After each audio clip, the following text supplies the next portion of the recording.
viewers, it is I, James Kalm, your half-assed reporter, the guy on the bike, the menace. And we are in the bottom end of the East Village, and we're gonna run in here to Karma Gallery. Take a look at an exhibition. Stay tuned. Okay, well, we're gonna run in here at Karma, and we're gonna look at an exhibition by Marian Spore Bush. Is that correct? Okay. Curated by Bob Nickas.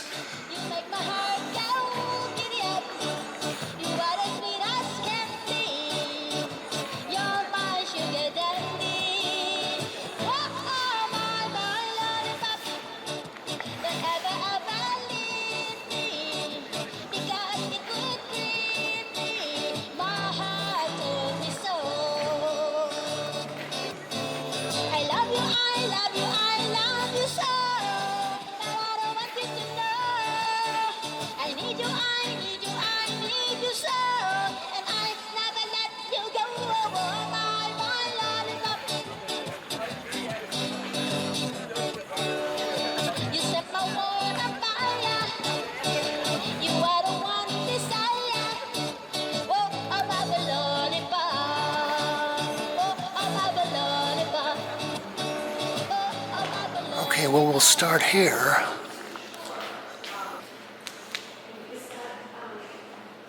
This is titled The Avenger, 1943.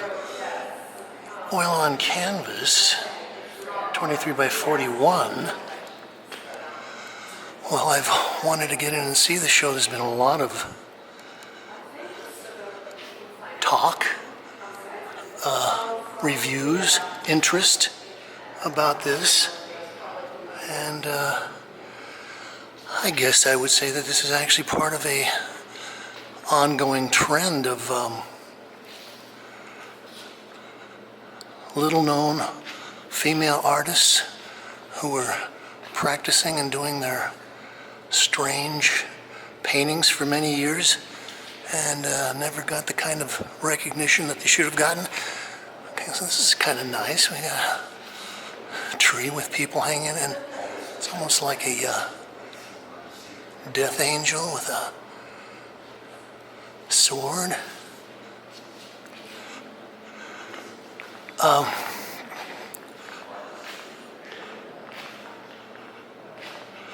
Marian she was born in Michigan.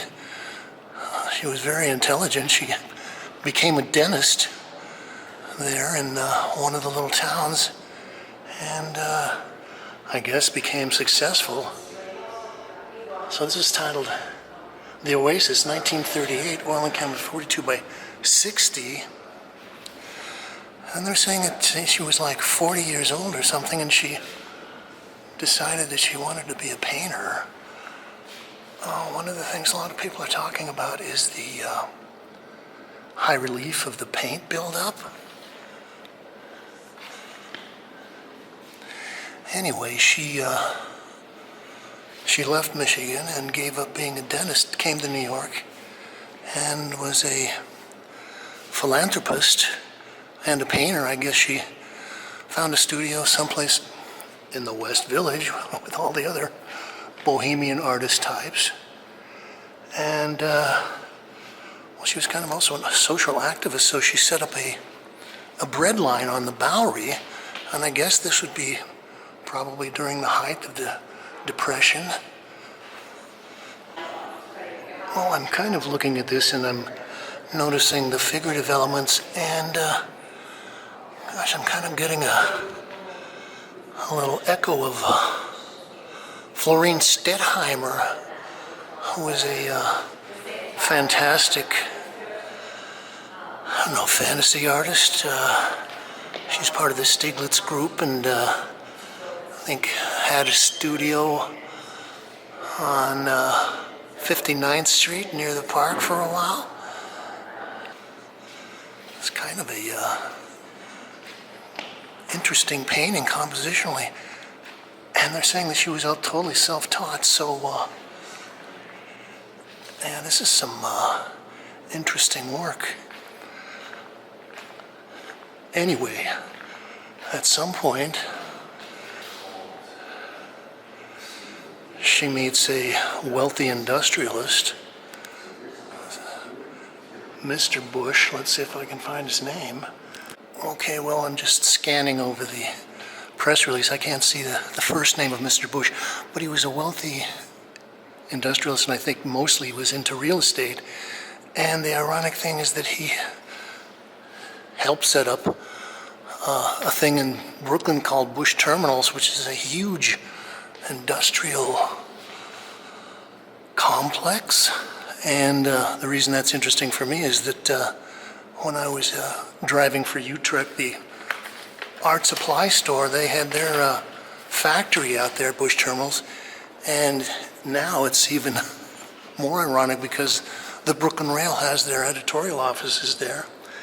Okay, this is called Factories, 1930 oil on canvas, 42 by 60 inches. Well, I think she's got a couple of distinct bodies of work. One of them are the kind of regular naturalistically colored pieces. And then she's got a whole series that are just grisaille, the grayscale. And these are almost more of her mystical, prophetic, kind of visionary images.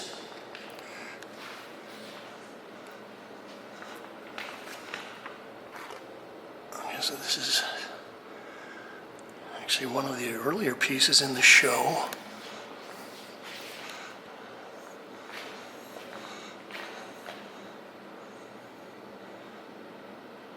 This is titled Greenberg, 1930. Oil on canvas, 59 by 42. Greenberg as opposed to Greenberg. Again, we've got her kind of uniquely built up areas of texture.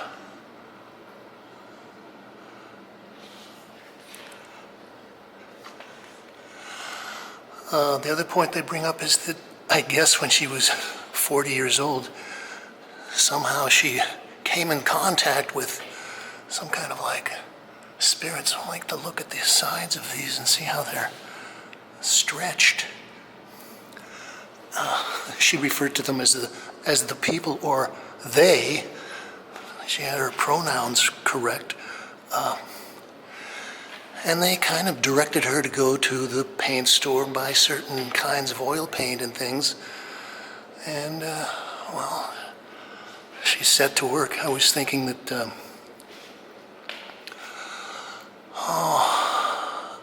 another outsider artist, Auguste Lesage, who was I think he was a French coal miner, who was down in the mines one day, and some spirits appeared to him and said, you know, go to the store, get some oil paint, have a canvas stretched up this size. And unfortunately, he gave the canvas stretches the wrong dimension, so they sent him back a canvas that was something like 8 by 7 feet. So he said, well, I guess I'll start with that. Anyway, so she said that a lot of these paintings are actually done under the direction of the people, and well, at this point, there's a lot of, I wouldn't say a lot, but several, as I said, female artists that have been unrecognized, and they're suddenly getting a lot of attention, who seem to have been in contact with higher forces, spirits, something like that. This is called Unknown Soldier, 1943, oil on canvas. Okay, so they do make a certain amount of a point out of the fact that much of this was done preceding World War II and during World War II.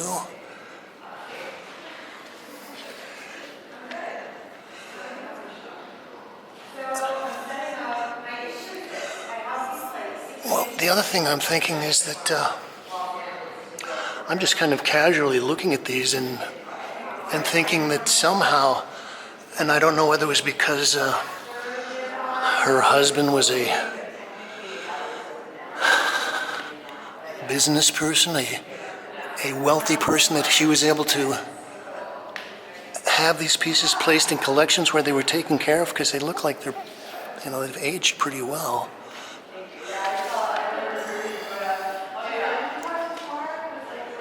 So we got some glaze or something going on there. It makes me think of an H.C. Westerman painting. Anyway, they're also comparing her to, and I'll give you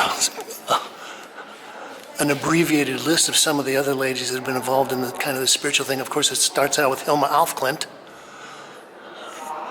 Swedish mystical painter, probably one of the greatest early modernists that I know of.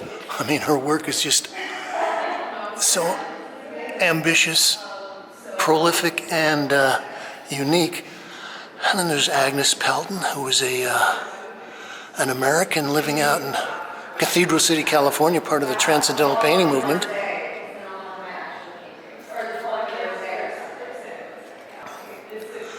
So one of the things I kind of enjoy is that Marian is really kind of abstracting these forms, especially with the birds and the wings, and in a lot of ways just reducing them down to these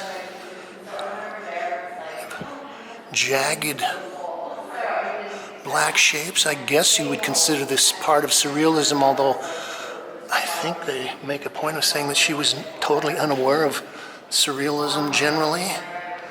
The other lady that I was going to mention was a spiritualist was Paulina Peavy. I think I might have been one of the first people that presented some videos of her work on YouTube. It's titled Pawnbroker, 3 vultures. Okay. So we've only got 2 vultures flying up there, unless that's supposed to interpret that as the pawnbroker is a vulture. Well, I was talking about the other female artists, female painters that have been doing kind of mystical paintings inspired by hidden masters, is what Hilma af Klint called them. I think Paulina Peavy called them Lakma or something like that. He was a space entity, or I guess it was an hermaphrodite space person.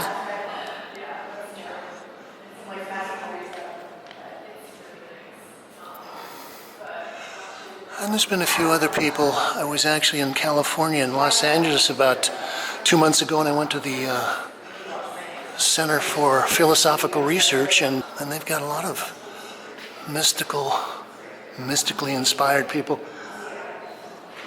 Okay, this is titled Seascape, 1943. Oil on canvas, 24 by 42. And we've got our raft again. She does a great job of kind of making these birds the nexus of the entire composition of the pieces, and I love the way she uses heavy texture versus thin texture, and almost like a wash-like against thicker, juicier sections of paint.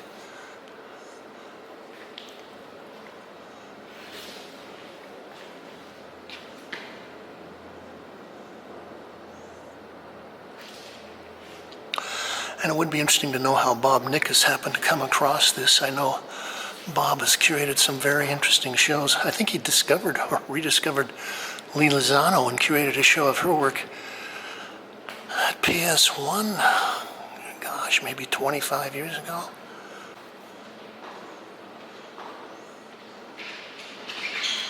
This is titled The Gaunt Bird of Famine, 1933, oil on canvas, 41 by 56. So I was talking about her use of the birds. And, well, I don't think you're going to find a bird that's got a face or a head that looks quite like that. But again, the bird forms and the wings form sort of the nexus of the vectors of the composition. And then this landscape is all kind of, looks like a lot of it is palette knife, kind of rugged and expressionistic, primitive. And some crackle in there.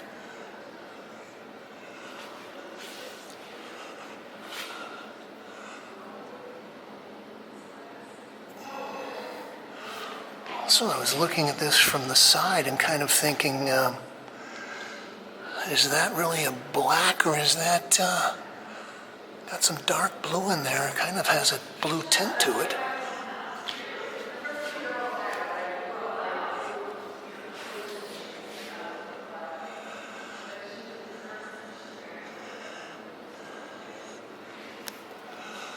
Okay, let's look at the works on paper. Just saw a couple of young ladies who were wondering if these were from the 40s. I think these are actually from the teens.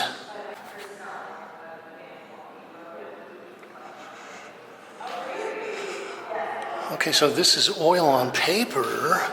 It's titled Swans, 1919, 1920. And I love the little dots where she had her thumbtacks in there.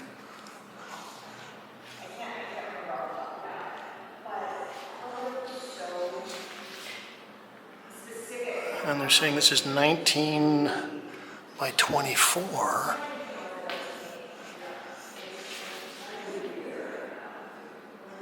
Mountain pine trees, oil on paper, 20 by 15.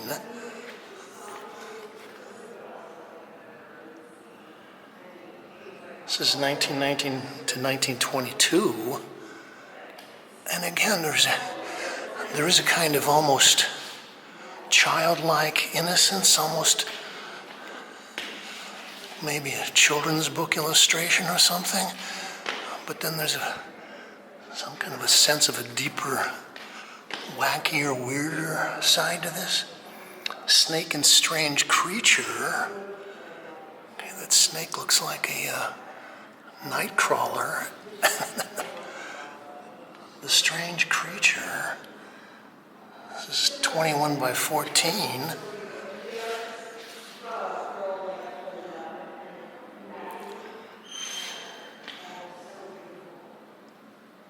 This is water lilies. Oil on paper, 20 by 26. Well, just last week we were up at the Modern looking at the Hilma Klint show, What Stands Behind the Flowers, and that featured a portfolio of works on paper, mostly dealing with botanical images of flowers and plants from Sweden. And it's interesting that Marian also was doing plant studies, although these are kind of abstract. I was thinking almost decorative. Japanese plums, oil on paper. I don't know whether I buy that or not. This looks like gouache. I mean, maybe she was thinning the oil paint down considerably.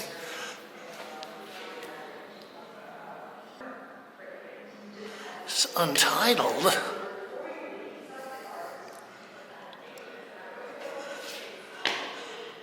Well, even if she was painting with oil paint, she was painting with it in a very fluid way, very thinned down. The other thing I was thinking is there's a certain kind of a decorative pattern aspect to this that makes me think of the pattern decorative painters. Like Robert Zakanich comes to mind for some reason. It's titled A Paper Design, but she could get down to the fine details.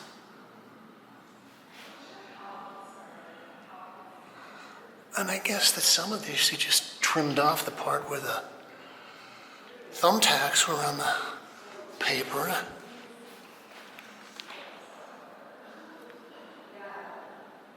It's just titled Flowers.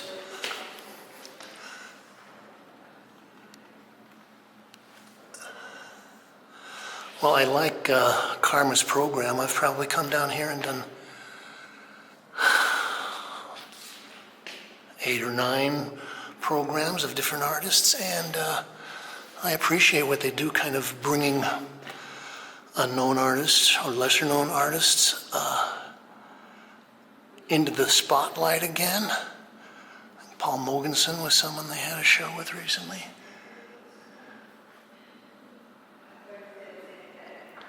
This is Untitled, Marian Spore Bush 21 by 14.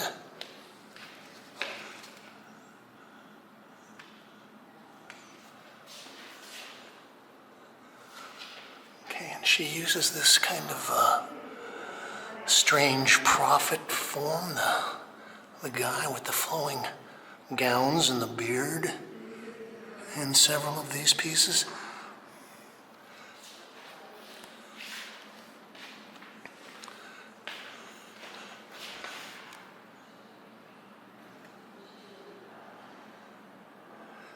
This is Untitled, oil on paper, 20 by 27. Okay, so this is kind of the Garden of Eden, the kingdom of animals and plants. So I was reading a couple of articles where they were talking about the color purple, and some scientists were saying that purple is not actually a color. Purple is kind of formed in your brain by, these are like the color spectrums, the wavelengths that are on the end of the scarlet thing, and then the other end of the blue wavelengths, and so you don't see them together because on the spectrum they're too far apart, but your brain somehow puts them together. And of course I read another article the next day that said purple is the color of heaven. So I thought that was kind of ironic. Man with Baby Elephant, 2019 and 2022, oil on paper, 20 by 14.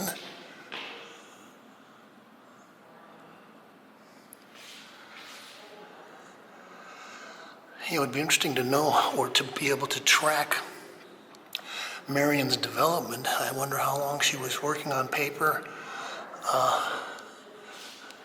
how she kind of made that transition to painting on canvas, you know, how she picked her subject matters, things like that. Don't tell me that's the baby camel. Just Man with Camel, 1919, oil on paper. This is 19 by 14. Okay, so the man has got something in his hands, a little ball of something.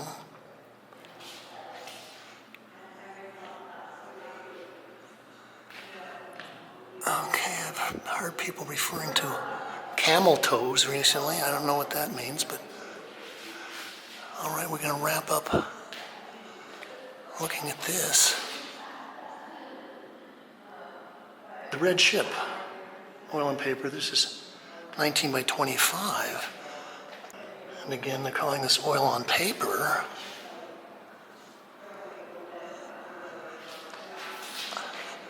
And just as an abstract piece, it's pretty nice, very dynamic design. And she does like these kinds of central forms that focus your attention and your eye movement into the center and then kind of shoot it out towards the edge. And some of these forms of the waves, I was thinking, makes me think of a Milton Avery painting, and then she's got a little tiny figure in there.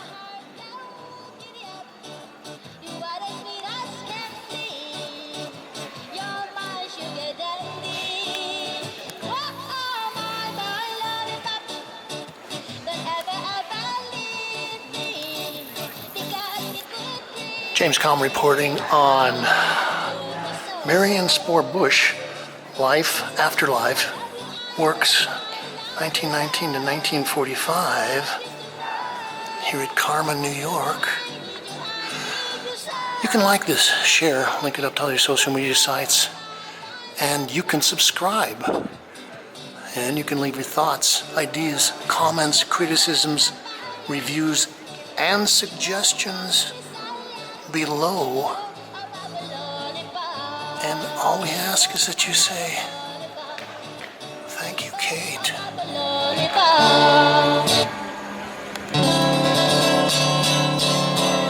Ooh. All right, thank you.